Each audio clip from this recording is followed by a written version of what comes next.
Hello friends, welcome to home food recipes. આજે આપણે બનાવશું કુંભણિયા ભજીયા. આ ભજીયા કુંભણ ગામના ફેમસ છે, એટલે જ એનું નામ કુંભણિયા ભજીયા પાડવામાં આવ્યું છે. આ ભજીયા બનાવવા ખૂબ જ સરળ છે. ફક્ત મીઠું અને લીલા મરચાં સિવાય બીજા કોઈ પણ મસાલાનો આ ભજીયામાં યુઝ નથી થતો. કુંભણ ગામ સિવાય પણ આ ભજીયા તમને સુરત, અમદાવાદ દરેક જગ્યાએ હવે ખાવા મળી જ જાય છે. તો ચલો કુંભણિયા ભજીયા બનાવવાનું શરૂ કરીએ. સૌથી પહેલાં એક બાઉલની અંદર આપણે 1 કપ જેટલા ઝીણા સમારેલા લીલા ધાણા એડ કરી દઈશું. લીલા ધાણાને મેં સારી રીતે ધોયા પછી ઝીણા સમારી લીધા છે.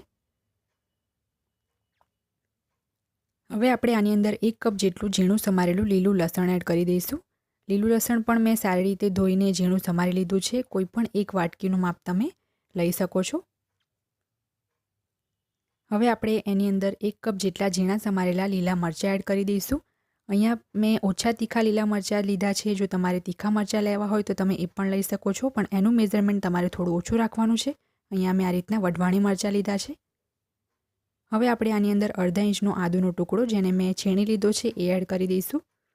લીલું લસણ આપણે એડ કર્યું છે એટલે સૂકું લસણ આપણે અલગથી એડ કરવાની આમાં જરૂર નથી. સ્વાદ મુજબ આપણે આની અંદર મીઠું નાખી દઈશું. અને અડધા નંગ લીંબુનો મેં રસ નીચવી લીધો છે એ એડ કરી દઈશું. એક મોટી સાઇઝનું લીંબુ હતું, એનો મેં અડધો રસ નીચવ્યો છે. હવે બધું આપણે સારી રીતે મિક્સ કરી લઈશું. બધું આપણે સરસ રીતે ધોઈને લીધું છે એટલે એની અંદર પણ થોડુંક પાણી હશે, એટલે આપણે બધું મસળીને મિક્સ કરવાનું છે. હવે આપણે આની અંદર 1 કપ જેટલો બેસન એડ કરી દઈશું અને સારી રીતે મિક્સ કરીને જોઈ લઈશું. જો આપણને જરૂર લાગશે તો પાછળથી આપણે બીજો બેસન પણ એડ કરી શકીએ છીએ. બેસન અને પાણી બે જ વસ્તુ આપણે સાચવીને લેવાનું છે. અહીંયા તમે જોઈ શકો છો કે મેં બધું મસળીને 1 થી 1.5 મિનિટ માટે મિક્સ કર્યું છે, પણ હજી પણ મને આની અંદર બેસન થોડોક ઓછો લાગે છે. તો અડધો કપ જેટલો બેસન હું આની અંદર ફરીથી એડ કરું છું. ફરીથી આપણે સરસ રીતે મિક્સ કરીને જોઈ લઈશું. બેસનને મેં સારી રીતે ચાળીને જ લીધો છે. અને હવે આપણે આની અંદર 1/4 કપ જેટલું મેં પાણી લીધું છે. એમાંથી 1-2 ચમચી પાણી એડ કરતા જવાનું છે અને આપણે મિક્સ કરતા રહેવાનું છે. થોડું પાણી નાખીને આપણે આનું લૂઝ બેટર રાખવાનું છે.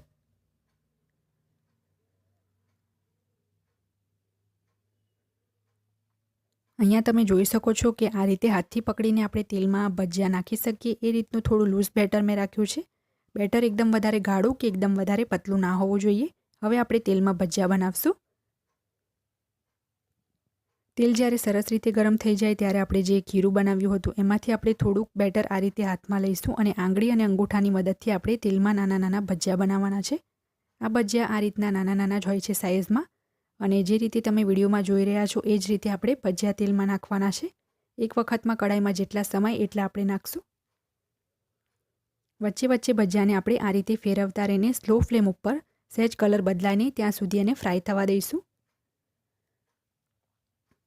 હવે આપણા કુંભણિયા ભજીયા સરસ લાઇટ બ્રાઉન થઈ ગયા છે, તો આને આપણે બહાર કાઢી લઈશું ટીશ્યુ પેપર ઉપર. ખૂબ જ વધારે આપણે આનો કલર ચેન્જ નથી થવા દેવાનો અને સ્લો ફ્લેમ ઉપર જ આપણે એને ફ્રાય કરીશું, તો એ અંદરથી કાચા પણ નહીં રહે. તો આ જ રીતે બાકીના ભજીયા પણ બનાવી લેવાના છે. ફ્રેન્ડ્સ, આપણા કુંભણિયા ભજીયા બનીને તૈયાર છે. તમે આને કાંદા સાથે એન્જોય કરી શકો છો.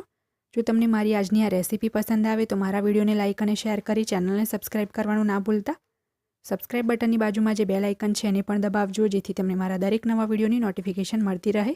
જો તમારે મારો આ જ વિડીયો હિન્દીમાં જોવો હોય તો એની પણ મેં લિંક નીચે ડિસ્ક્રિપ્શન બોક્સમાં આપી દીધી છે. તો મળીએ નેક્સ્ટ વિડીયોમાં. ત્યાં સુધી આવજો.